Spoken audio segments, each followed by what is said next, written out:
This is the story of a sniper who used to be an ordinary teacher, but then something happened in his life after which he was forced to become a ruthless sniper. This story begins in a very peaceful area of Ukraine, and in this area we see a small hut. A couple lives in this hut, in which the husband's name is Mykola and the wife's name is Naya. Mykola is a teacher and teaches children in a school nearby. He is a very good teacher and all the children are very happy with him, except one whose name was Ivan. Ivan was a very ill-mannered boy and he never missed a chance to belittle Mykola. But Mykola is also not affected by his words and he stays carefree in his life. One day when Mykola was in his school, he found out that Russia had attacked Ukraine and had taken control of many places in Ukraine. In the evening when Mykola came home, he found out that his wife was pregnant. Knowing this, he became very happy and both of them celebrated this happiness together. The next day, Mykola said bye to his wife and left for his work, but when he was on the way, he saw two soldiers. However, Mykola did not pay much attention to this and quickly reached his school. But when he came inside the school, he found the whole school empty. Then he saw the news on TV that Russia had taken control of his city too, and now he realized that the soldiers he had seen on the way were actually Russian. Thinking this, he became worried about his wife and he immediately ran toward his home. When Mykola reached home, he saw those two soldiers who were brutally beating his wife. He tried to save his wife, but those soldiers beat him up too. Mykola requested them not to kill his wife because she was pregnant,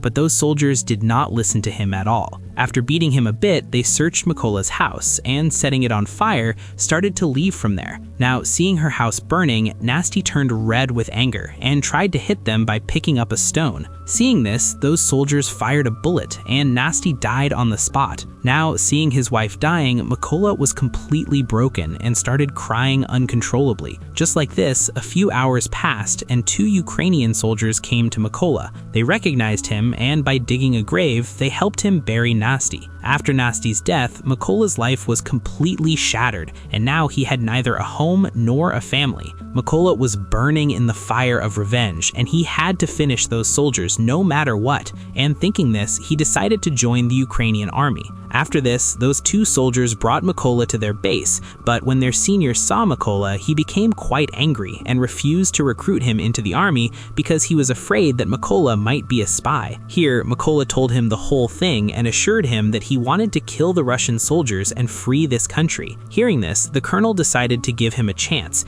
and from the next day, his training started. Now, since Mykola was an ordinary person, he was facing a lot of difficulties during training. Here, a fellow officer helped Mykola and taught him how to assemble and disassemble a gun. Everyone present in the camp felt that Mykola would never be able to become a good soldier, but he also did not give up and kept training. One night, Mykola tells his companions that they should not call him by his name because his code name is Raven. Hearing this, everyone started laughing at him and told him that no soldier gets a code name so easily, rather he has to earn it. However, Mykola was not affected by these things at all and kept training. One day, Mykola's senior tells everyone that the number of snipers in our group is very low and we have to increase this number so that we can compete with the Russians. Here, the senior asks everyone how many of you want to become a sniper. Hearing this, some people step forward, and among these people, Mykola is also there because he also wanted to become a sniper. Seeing Mykola, his senior tells him that you are not ready to become a sniper yet. You can't even assemble and disassemble a gun, so becoming a sniper is out of the question.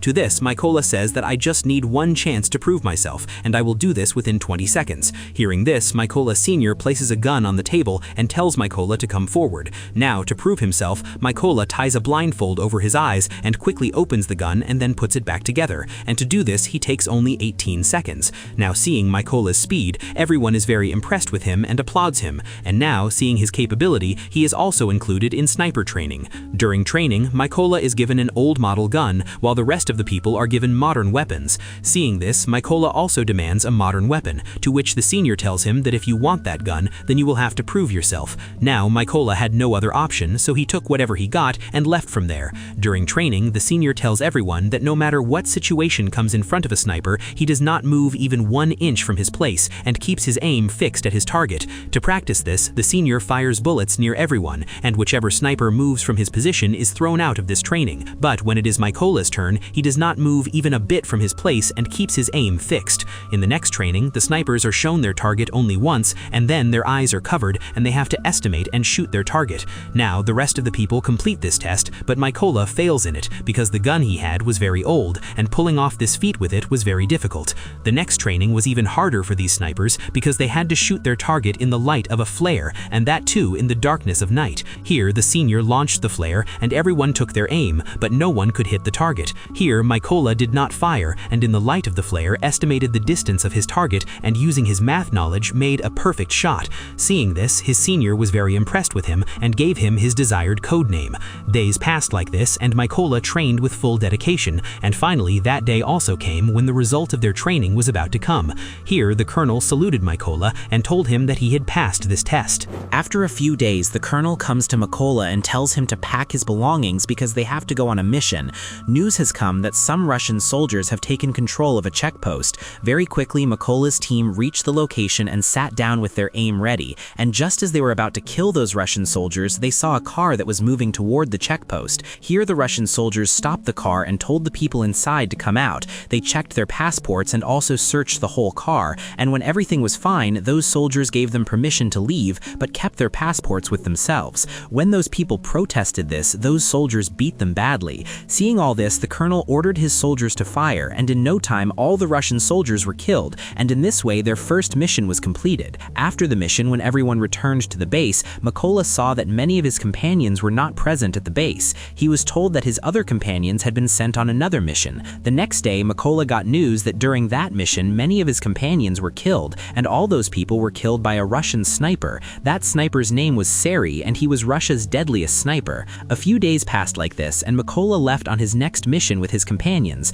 Reaching the location, they planted mines all around and sat down taking their positions. After a while, Russian soldiers arrived there, and Ivan was also with those soldiers. Ivan was the same boy who used to trouble Mykola in school, and now he had joined the Russian army. Now, as soon as their feet stepped on the landmines, there was a huge explosion, and all of them were killed. Here, the colonel explained to Mykola that he should not feel even the slightest sadness about Ivan's death, because joining the Russian army was Ivan's own decision. Completing the mission, all of them returned to their base camp. Here, the colonel showed Mykola his family photo and told him that there are 3 people in his family, and his 2 daughters do not know that their father is a soldier. Here, Mykola also told the colonel his whole story, how brutally the Russian soldiers had killed his wife. During this, Mykola became quite emotional too, but the colonel steadied him. The next morning, all of them left for their next mission. This mission was very important because they had received news that a unit of Russian soldiers was going to pass through this route. The colonel and Mykola quickly reached the location and took their positions. After a while, they saw 2 Russian soldiers who were waiting for the rest of their team. Here, Mykola notices that one of the soldiers is the one who had shot his wife, and he was right in Mykola's sights. Here, Mykola asked permission to fire, but the colonel refused to let him do it. Now Mykola was burning with rage, and he had to kill his wife's murderer no matter what, so he again asked for permission to fire, but once again the colonel refused. But now Mykola's patience broke, and he fired. As the bullet hit, that soldier died on the spot, but the Russians also found out their location. But an even worse thing was that Russia's most dangerous sniper, whose name was Sari, was also sitting in his position, and now he too had found out their location. The colonel also knew that Sari was nearby, so he started searching for Sari, but before he could find his location, Sari gave him a headshot, and the colonel died on the spot. Now Mykola understood that the Russians had found their location, and how his one mistake had taken the colonel's life. On the other side, the Russian soldiers also started heavy firing on Mykola. Now, seeing the worsening situation, Mykola decided to retreat. He picked up the colonel's body and started moving back from his position. Soon he came out of the enemy's area and went straight to his base. Now Mykola regretted the colonel's death a lot, and he was blaming himself for it. Here he swore that he would kill Sari and take revenge for the colonel's death. Soon Mykola got information about 2 Russian snipers, and he immediately left for his next mission. He reached the location and sat down with his aim. Soon he took down 1 sniper, but during this firing he also got hit by a bullet. But he did not give up and somehow managed to take down that second sniper too. Now, since he was badly injured, he went to a secret base and gave his body a little rest. During this, he received a call from the army major, and he told Mykola that we have found the sniper who killed the colonel. After this, Mykola reached his base, and here the major started telling everyone about that sniper. The major says that that sniper's name is Sari, and he is Russia's best sniper. Sari has taken down Ukraine's 6th most capable snipers, so we should not take him lightly. The major says that Sari is a sniper who usually does not change his position and sits at a particular location and hunts his enemies. Now all these people make a plan that they will go to Sari's location in 2 teams.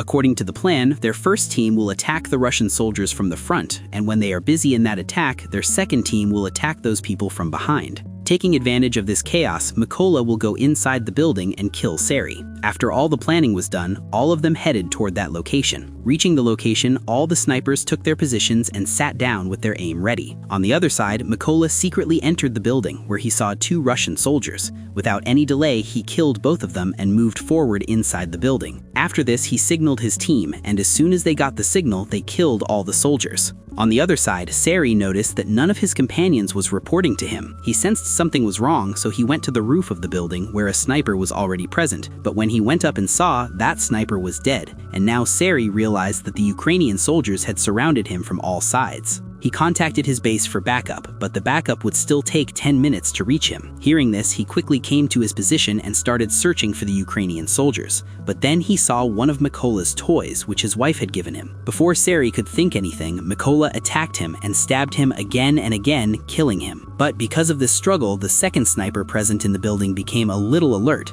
But before he could do anything, Mykola threw a grenade near him, and in this blast, this last sniper also died. On the other side, the backup team that Sari had called also reached the building, but they did not know that Sari was now dead. So when they called Sari, Mykola picked up the call and told them that all of them are going to die. And saying this, he shot the truck driver. As soon as the shot was fired, there was panic among the Russian soldiers and they all jumped out of the truck. But they did not know that Ukrainian snipers were sitting in ambush on them. Here the Ukrainian soldiers opened heavy fire and killed each Russian one by one. A few days after this mission, Mykola went to his wife's grave because the promise he had made to her had now been fulfilled. He had killed all those people who had killed his wife and the colonel. Here Mykola swore that he would keep serving his country until his last breath, and saying this, he left from there. And with this wonderful movie ended here. I hope you liked this story. If you liked the video, then definitely give it a like and also subscribe to the channel. We will meet in the next video, but until then, be safe and keep chilling.